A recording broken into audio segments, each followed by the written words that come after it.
In 1936, the United States Army handed its infantrymen the most advanced battle rifle in the world, semi-automatic, 8 rounds. Faster than anything any enemy soldier carried, the M1 Garand was a genuine revolution. And within a few years, every serious military observer on Earth understood that it had changed infantry warfare permanently. American snipers looked at it and said no, not all of them, not all at once. The men who did the most careful thinking about long-range precision shooting, especially the Marine Corps marksmen, had built their skill over years of competition and were now being asked to apply it in combat. They looked at the greatest infantry rifle America had ever produced and concluded that it was wrong for the job, so they kept the bolt gun. They kept the 30-06 in a platform that fired 1 round at a time, required a manual cycle between shots, and made no claims about volume of fire whatsoever. The Army eventually built a sniper variant of the Garand. The Marines fielded their own version too, but even when they did, their best marksmen kept reaching for the bolt gun when the mission demanded maximum range. Then a new cartridge came in, then a new rifle came in, and through every transition, the men who understood precision shooting at distance held on to the bolt-action 30-06 as long as they could. In Korea, into Vietnam, in the hands of the most decorated sniper in American history, shooting at ranges the designers of the Garand had never intended. And when they finally got the purpose-built sniper rifle the Marine Corps had been asking for since the 1940s, the rifle that replaced everything, the official modern answer to the question of what a sniper should carry, it was a bolt action. They had been right the whole time. The M1 Garand was designed to solve one problem, giving the American infantrymen more shots faster. It solved that problem completely. An 8-round semi-automatic rifle in the hands of a trained rifleman could put fire on a target at a rate no bolt-action enemy could answer. Against a German squad armed with Kar 98K bolt guns, the Garand changed the firepower equation at the squad level. That was what it was built to do, and it did it. Snipers were not trying to do that.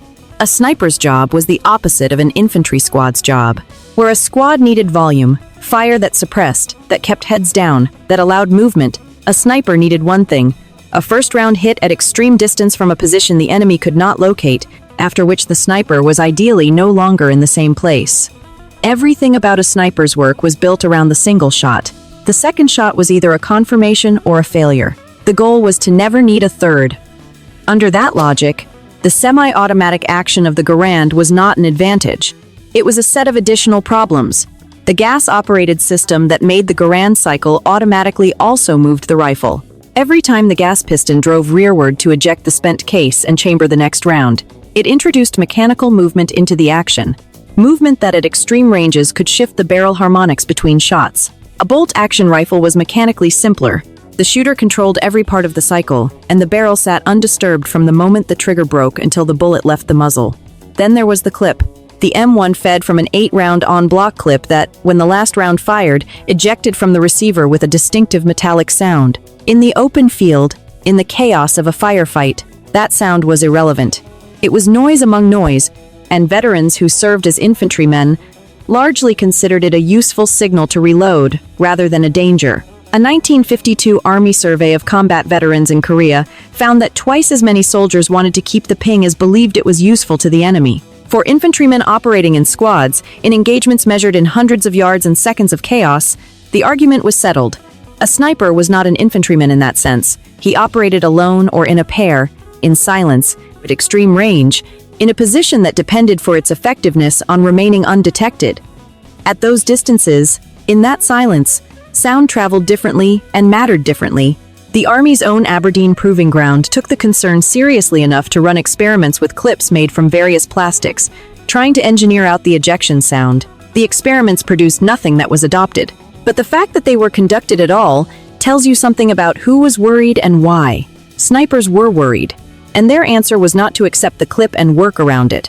Their answer was to keep the rifle that did not have one. When the Army went looking for an official sniper rifle in the early years of the war, the newly adopted Garand created a problem. Mounting optics on a semi-automatic rifle with a moving bolt and an on-block clip that loaded from the top was complicated. The solution the Army landed on was to set the Garand aside entirely and take the existing M1903 Springfield, a bolt-action design that had been in service since 1903, modify a selected variant to accept a scope, and field it as the M1903A4. It was adopted on January 14, 1943. It was built by Remington from selected M1903A3 receivers, fitted with a Weaver 330 commercial hunting scope at 2.75 magnification and mounted in Redfield rings. Iron sights were never installed. That design decision meant that if the scope failed, and the Weaver scope was fragile, not hardened for military use, prone to fogging in humidity and losing zero under rough handling, the rifle became functionally useless. That was a serious vulnerability. Snipers in the field noted it. They complained about it. The Army's own ordnance reports acknowledged it. None of that changed the basic calculation that the bolt gun was right for the role and the semi-automatic was not. The Marine Corps reached the same conclusion independently and built something better. Their version of the sniper rifle was the M1903A, one fitted with an 8-power unertl, a long, externally adjusted target optic developed specifically for precision shooting at distance. Where the Army's Weaver gave 2.75 magnification, the Marines' unertl gave 8. Tested with M72 match ammunition at 600 yard, the rifle grouped under 1.25 minutes of angle. Marines reported confirmed kills at 1,000 yard. Both rifles chambered .30-06. Both operated on the same bolt the Springfield had used since 1903. And both were chosen specifically over the most advanced semi-automatic rifle in the American arsenal, by men who understood that the work of a sniper and the work of an infantryman were different enough that the same tool could not serve both. The Army moved on. In late 1944, it formally adopted the M1C as its standard sniper rifle, a Garand with the scope mounted to the side of the receiver, leaving the top clear for clip loading. The M1D followed shortly after, a slightly simpler variant with a different scope mount. Both were Garands. Both were semi-automatic. Both were chambered in .30-06. The Marines continued to rely heavily on the Springfield for precision work, even as they officially fielded Garand sniper variants. Their reasoning was straightforward and unsentimental, and they stated it plainly in their own evaluation reports. When a target was at the ranges where snipers actually operated, the Garand's effective ceiling of roughly 500 yard was not sufficient. The Marine Springfield with the unertl scope was reaching out to 1,000 yard with confirmed results. At those distances, the semi-automatic action had nothing to offer that the bolt did not also offer. But the bolt had things to offer that the semi-automatic did not. Mechanical simplicity, barrel consistency from shot to shot, silence between shots instead of the working of a gas system.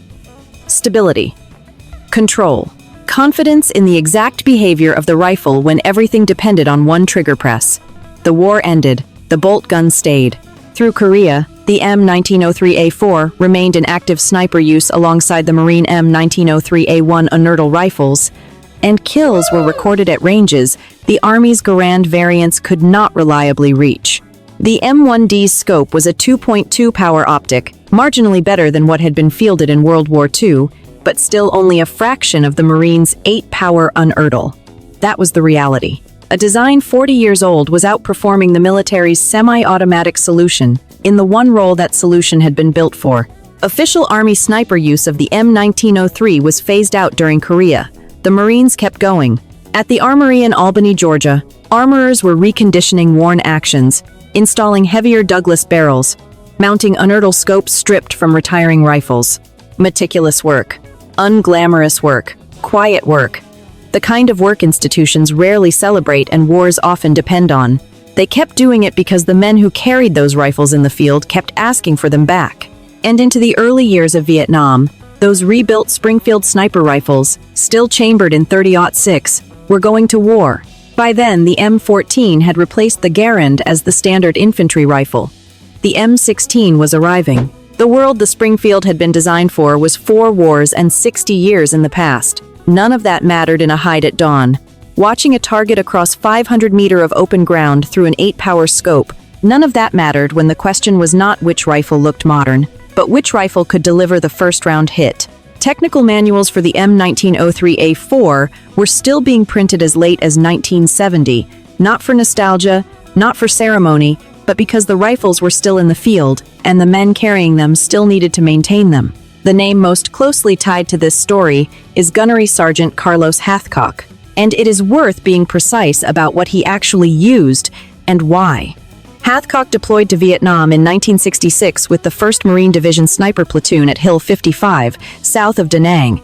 His primary rifle was a Winchester Model 70, a bolt-action target rifle that the Marine Corps had been building a relationship with since the 1940s, when it first evaluated the design as a potential precision platform. Over time, the Corps had brought in Model 70s for competitive shooting, then began converting them for sniper use. Heavy target barrels, stripped and accurized actions. The same 8-power unertl scope that Springfield snipers had carried through 2 previous wars. The cartridge was .30-06 Springfield. The M14 was in the inventory. A semi-automatic sniper variant was available. Hathcock still used a bolt action in .30-06. That was not an accident. It was not nostalgia. It was not reluctance to adapt. It was the deliberate choice of a man who understood exactly what the job demanded. In 1965, the year before he deployed, Hathcock won the Wimbledon Cup, the most prestigious 1,000-yard individual match in American shooting at Camp Perry. He won it with a Winchester Model 70. Then he carried that same platform, that same cartridge, into the jungle. His record was 93 confirmed kills. The North Vietnamese placed a bounty on his head, large enough that entire platoons were sent to hunt him. He operated at ranges that required every variable to be controlled. Position, breathing, wind, trigger pull. The behavior of the specific rifle in his hands on that specific day, in that specific humidity. At those distances, semi-automatic fire offered him nothing.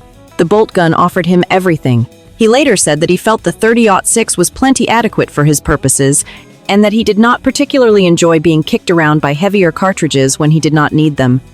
That was not the answer of a man limited by what was available. It was the answer of a man who had studied the problem, lived the problem, and reached a hard conclusion. The rifle had to do one thing above all else. It had to put the first shot exactly where it belonged, and for that, the old answer was still the right answer. The full circle closed in 1966, the same year Hathcock deployed, when the Marine Corps formally adopted the M40 sniper rifle, a Remington Model 700 action with a heavy barrel, fitted initially with a Redfield 3-9X AccuRange scope in a distinctive green anodized finish. The unertl name that had been synonymous with Marine precision shooting for 2 decades would return later, when the M40A1 upgrade in the early 1980s replaced the Redfield with a purpose-built unertl 10X fixed optic. But the operating principle never changed. It was a bolt action. The cartridge was 7.62 by 51 mm NATO, which had replaced .30-06 in the American military supply chain. But the choice itself, bolt over semi-automatic, mechanical simplicity over rate of fire, precision over volume, was exactly what Marine snipers had been arguing for since 1943, when they looked at the Army's new Garand sniper variant and kept reaching back for the Springfield. That is what made this story so brutal in its logic. The rest of the military had spent 20 years trying to give snipers a semi-automatic solution. The snipers had spent 20 years explaining, in the hard language of men who had actually made those shots, why that was not the right answer. They explained it in the armory at Albany, rebuilding rifles by hand. They explained it in the field, where the rebuilt Springfields kept reaching targets the Garand variants could not. They explained it at Camp Perry, where Carlos Hathcock won the Wimbledon Cup with a bolt gun the year before he went to war. Eventually, the institution caught up with the men.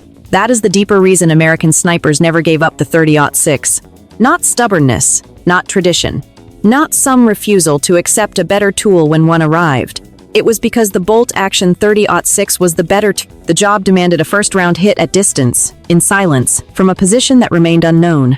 The greatest infantry rifle in the world could not improve on what the Springfield had already given them. So they kept it. They rebuilt it when it wore out. They carried it into 3 wars. They trusted it in the freezing hills of Korea, in the wet green heat of Vietnam, and on firing lines where accuracy meant reputation, long before it meant survival. They held on until the institution finally built them what they had always known they needed. Some arguments take 20 years to win. Some weapons earn their place not by being newer, faster, or more impressive on paper, but by being right when the moment comes, and only one shot matters. And that was the truth the snipers understood before everyone else. The Garand transformed infantry warfare. No serious man could deny that. But the sniper was never fighting the infantryman's war. He lived in a different world, under different rules, with a different standard of success. In that world, the semi-automatic rifle's greatest strengths became compromises. The bolt gun's apparent limitations became virtues. What looked old to everyone else still looked exact to the man behind the scope. That was why the old Springfield refused to disappear. That was why the Winchester Model 70 still went to war. That was why the M40, when it finally arrived as the official modern answer, came in as a bolt action and not as a grand descendant. Because after all the tests, all the reports, all the experiments, all the attempts to modernize the role, the conclusion remained the same. For the sniper, the first shot was everything, and the rifle that served that truth best was the one they had trusted all along. If this is the kind of military history you are here for, stay with us. There is more ahead.